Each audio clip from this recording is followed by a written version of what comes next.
11ویں شریف کا ختم دلوانا چاہیے، خالص بدعت ہے،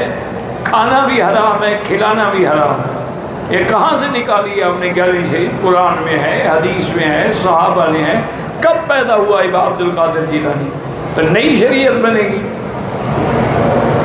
یعنی پتہ نہیں کیا لوگوں نے سوچ رکھا ہے، یہ 11ویں شریف ہے، یہ 12ویں شریف میلاد ہو گیا، اور یہ 10 محرم کے دن ہے، سیاہ کپڑے پہننے ہیں، چارپائیاں بھی الٹی لٹکانی ہیں، اور یہ جناب 22 رجب ہے تو کنڈے پکا کے کھلانے ہیں، انا للہ۔ یہ شب برات ہے تو حلوہ پوری کھلانی ہے، انا للہ و انا الیہ راجعون۔ یہ تمام بدعات ہیں، ان کا اسلام سے کوئی تعلق نہیں۔ بسم اللہ الرحمن الرحیم۔ السلام علیکم ورحمۃ اللہ وبرکاتہ۔ جی عزیز سامعین و ناظرین، آپ نے سماعت کر لیا کہ یہ جناب والا وہی پرانی گردان ہے جو پہلے ہر مسئلے میں پڑھتے ہیں،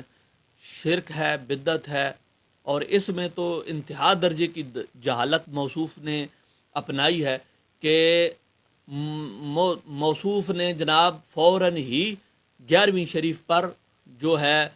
خالص بدعت کا حکم لگایا اور اس کو حرام کہہ دیا، کیونکہ یہ سرکار کے دور میں نہیں تھی، یہ سرکار نے نہیں کیا، ابو بکر نے نہیں کیا، عمر نے نہیں کیا، عثمان نے کیا۔ یہ پرانی گردانیں ہیں جو یہ بار بار پڑھتے رہتے ہیں، ہم اس کا بار بار جواب دیتے رہتے ہیں،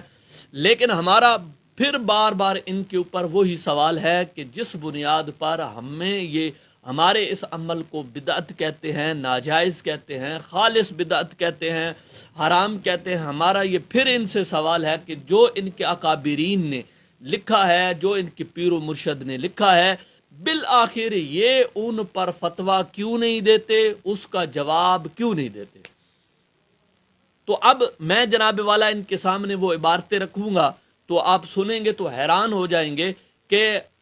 وہی کام اگر ان کے اکابرین کریں، وہ لکھیں، وہ اس پر انکار بھی نہ کریں، تو جناب والا وہ تو ہوگا جائز، لیکن جب وہی عمل ہم کریں گے تو وہ بدعت ہو جائے گا اور شرک ہو جائے گا۔ اب دیکھیے، میں آپ کے سامنے کتاب رکھتا ہوں، جناب والا آپ کتاب دیکھیں گے تو خود آپ نے جو ہے اس پر خود آپ نے دیکھنا ہے۔ لیکن یہاں میں کتاب دکھانے سے پہلے ایک بات کرنا چاہتا ہوں، وہ بات یہ ہے کہ بعض لوگ جو ہے اس بات پر ناراض ہوتے ہیں کہ آپ نے آدھا کلپ چلایا۔ اب اس میں آدھے کلپ، یہ جو کلپ جو چلایا گیا ہے، اس کلپ میں اس نے ایک عمل پر جو حکم مرتب کرنا تھا وہ اس نے مرتب کر دیا، اور اسی پر یہ اتنا ہی کلپ جو ہے آپ کو ملے گا، بے شک آپ دیکھ لیجئے گا، لیکن اس پر آگے وہ اسی کے ناجائز ہونے پر ہی تو دلائل دیتا ہے،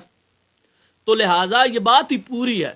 تو اگر میں ادھوری بات چلاتا تو پھر آپ اعتراض کرتے، کیونکہ بات اس لیے پوری ہے کہ جو اس نے عمل پر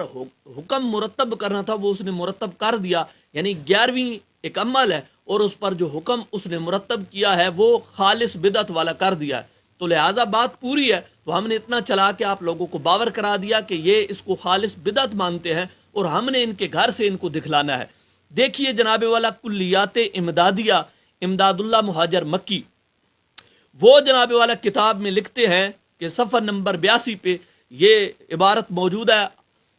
آپ دیکھ لیں، آپ کو نظر آئے گی۔ پس یہ حیات مروجہ ایصال کی کسی قوم کے ساتھ مخصوص نہیں، اور 11ویں حضرت غوث پاک قدس سرہ کی 10ویں 20ویں چیلم ششمائی سالانہ وغیرہ، اور توشا شیخ احمد عبدالحق اور سیمنی حضرت شاہ ابو علی کلندری اور وہ حلوائے شب برات اور دیگر طریقے ایصال ثواب کے اسی قاعدے پر مبنی ہیں۔ اب یہاں پر وہ اپنا بھی مشرب بتا دیتے ہیں، کہتے ہیں، اور مشرب فقیر کا اس مسئلے میں یہ ہے کہ فقیر پابند اسی حیت کا نہیں ہے، مگر کرنے والوں پر انکار نہیں کرتا، اور عمل درآمد اسی مسئلہ میں ایسا رکھنا چاہیے، یعنی دو فریقوں کا باہم مل جل کر رہنا اور باس و مباحثہ کیلو کال نہ کرنا، اور ایک دوسرے کو وہابی بدعتی نہ کہنا۔ اب ان کے پیر و مرشد کہتے ہیں کہ جو یہ عمل کرتے ہیں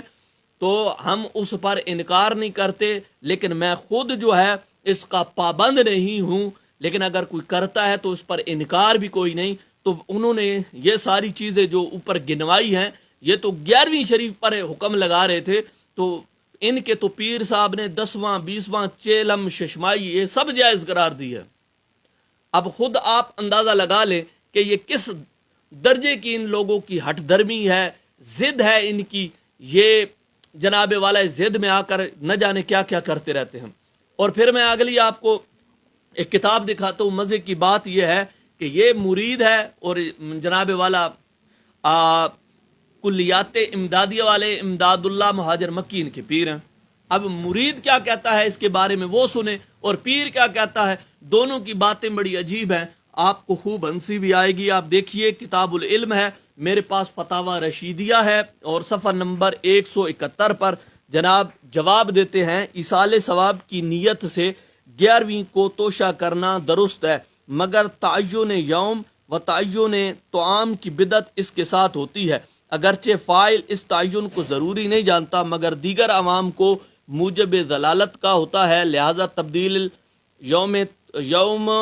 طعام کیا کرے تو پھر کوئی خدشہ نہیں۔ اب یہاں پر کہتے ہیں کہ 11ویں آپ نے کرنی ہے تو ایصال ثواب کی نیت سے کر لیں، تو ہم بھی ایصال ثواب کی نیت سے کرتے ہیں، یہ پہلے ان کو بتا دیں۔ اور پھر آگے کہتے ہیں کہ دن کو متعین کرنا اور کھانا متعین کرنا یہ اس کے ساتھ بدعت ہوتی ہے۔ اب انہوں نے تعین یوم کو بدعت کہا ہے، تعین طعام کو بدعت کہا ہے۔ آئیے ان کے پیر صاحب کو دیکھتے ہیں، ان کے پیر صاحب کیا کہتے ہیں۔ کلیات امدادیہ ہے اور وہی جناب صفحہ نمبر 82 ہے، اور دوسرا مسئلہ فاتحہ مروجہ کا کہتے ہیں کہ آپ دیکھیں گے تو حیران ہوں گے، کہتے ہیں رہا تعین تاریخ، یہ بات تجربے سے معلوم ہوتی ہے کہ کسی خاص وقت میں معمولی ہو، اس وقت وہ یاد آ جاتا ہے اور ضرور ہو رہتا ہے، اور نہیں تو سالہ سال گزر جاتے ہیں، کبھی خیال بھی نہیں ہوتا۔ اسی قسم کی مسئلتیں ہر امر میں ہیں جن کی تفصیل طویل ہے، محض بطور نمونہ تھوڑا سا بیان کیا گیا، ذہین آدمی غور کر کے سمجھ سکتا ہے۔ کہتے ہیں کہ تعیین تاریخ